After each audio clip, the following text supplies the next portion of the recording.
આજે તમે સાંભળવા જઈ રહ્યા છો મહાશિવરાત્રિની પવિત્ર કથા. એનામાં છુપાયેલો છે પ્રેમ, તપ, વિવાહ, ભક્તિ અને મોક્ષના અર્થ. આજે આપણે જાણીશું કેવી રીતે કૈલાસની પવિત્ર રાત્રિએ દેવો અને ઋષિઓ પણ જાગે છે, કેવી રીતે માતા પાર્વતી ઘણા યુગો સુધી તપ કરે છે, ભગવાન શિવ ને પતિ રૂપે પ્રાપ્ત કરે છે, અને કેવી રીતે મહાશિવરાત્રિની એ જ રાત્રિએ કૈલાસ સજાયો, દેવતાઓએ શુભ ગીતો ગાયા અને સ્વયં બ્રહ્માજી ભગવાન શિવ અને માતા પાર્વતીનો વિવાહ કરાવ્યા. આપણે જાણીશું કે કેવી રીતે વૈરાગી શિવ ગ્રહસ્થ બન્યા અને પ્રેમને તપને સ્વીકાર કર્યો. પછી આપણે સમજીશું કે મહાશિવરાત્રિ માત્ર વિવાહની કથા નથી, પરંતુ આ તો ભક્ત અને ભગવાનની રાત્રિ છે. કેવી રીતે આ રાત્રિએ ભગવાન શિવ સ્વયં રાજમહેલોથી લઈને સાધુઓની નાની કુટિયા સુધી ફરતા રહે છે. આપણે સાંભળીશું એ ગરીબ શિકારીની કથા જેને જાણ્યા વિના જાગરણ કરી લીધું અને મોક્ષને અધિકારી બની ગયો. અને અંતમાં જાણીશું કે કેમ આ રાત્રિને કહેવામાં આવે છે જાગરણની રાત્રિ, જ્યાં ઊંઘથી નહીં પરંતુ ભાગ્યથી જાગવામાં આવે છે. તો ચાલો પ્રવેશ કરીએ મહાશિવરાત્રિની તે દિવ્ય કથામાં, જ્યાં એક જ રાત્રિ આખું જીવન બદલી નાખે છે.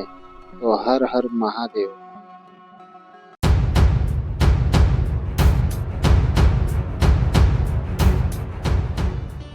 આજે હું તમને સંભળાવું છું એક એવી રાત્રિની કથા જેને આખો સંસાર મહાશિવરાત્રિ કહે છે.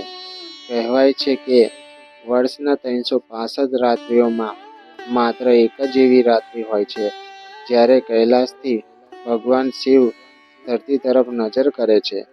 આ કોઈ સામાન્ય તહેવાર નથી.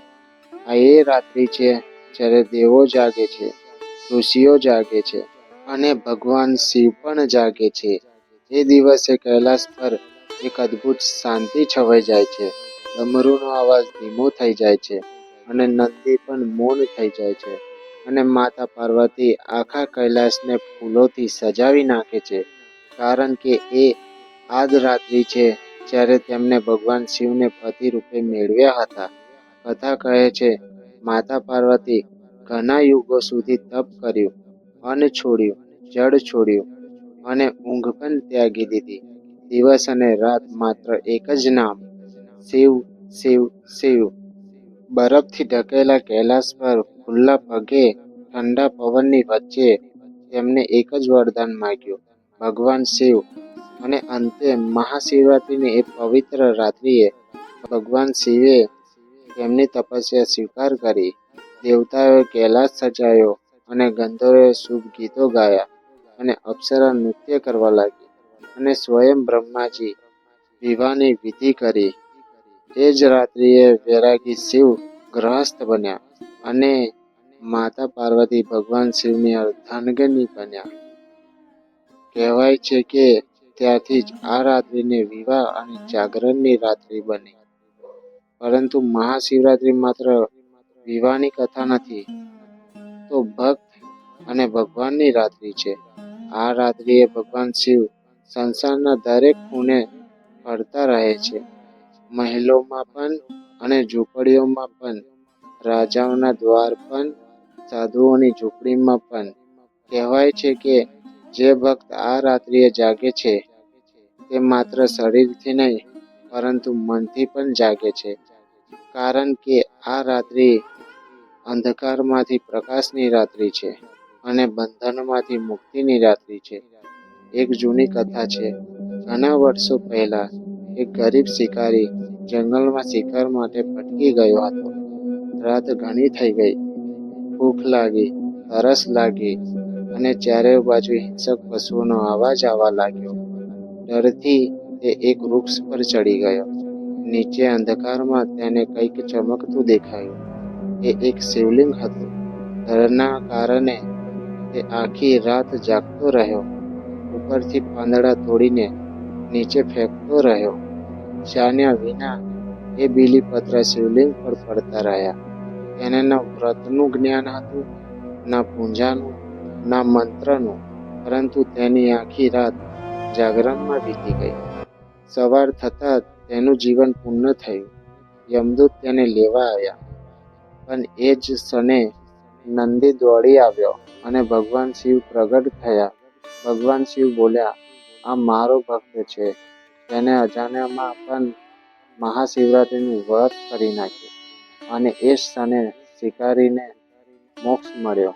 કારણ કે ભગવાન શિવ વિધિ નથી જોતા, જ્ઞાન નથી જોતા, તેઓ માત્ર ભાવ જુએ છે. આ કારણે મહાશિવરાત્રિની રાત્રિ ક્ષમાની રાત્રિ કહેવાય છે, પાપમાંથી મુક્તિની અને નવા જીવનની રાત્રિ કહેવાય છે. આ રાત્રિએ ધરતી અને કૈલાસ વચ્ચેનું અંતર સૌથી ઓછું થઈ જાય છે. જે ભક્ત મૌનમાં બેસીને ઓમ નમઃ શિવાય જપે છે, એ અવાજ સીધો ભગવાન શિવ સુધી પહોંચે છે. આ રાત્રિએ ભગવાન શિવ ખૂબ જ સરળ થઈ જાય છે. તેમને સોનું નથી જોતું, ચાંદી નથી જોતા, કિંમતી રત્નો નથી જોઈતા. બસ જોઈએ છે થોડું જળ, થોડા બીલીપત્ર અને સાચું મન. કહેવાય છે કે જે આ રાત્રિએ પોતાનું અહંકાર છોડે છે, ભગવાન શિવ તેનો બોજ ઉપાડી લે છે. જે ક્ષમા કરે છે, ભગવાન શિવ તેના પાપને બાળી નાખે છે. અને જે રડીને પણ ભગવાન શિવને યાદ કરે છે, ભગવાન શિવ તેના ભાગ્યની રેખા બદલી નાખે છે. આ જ કારણે આ રાત્રિને કહેવામાં આવે છે જાગરણની રાત્રિ. કારણ કે જે આ રાત્રિએ જાગે છે, તે માત્ર ઊંઘમાંથી નહીં, પરંતુ પોતાના ભાગ્યથી પણ જાગી જાય છે. અને જ્યારે સવારનું પહેલું કિરણ કૈલાસને સ્પર્શ કરે છે, ભગવાન શિવ ફરીથી ધ્યાનમાં લીન થઈ જાય છે. પરંતુ ભક્તો માટે એક વરદાન છોડી જાય છે. જે આ રાત્રિએ મન, વચન અને કર્મથી ભગવાન શિવને યાદ કરે છે, તેની જીવનની અંધારી રાતો અજવાળામાં બદલાઈ જાય છે.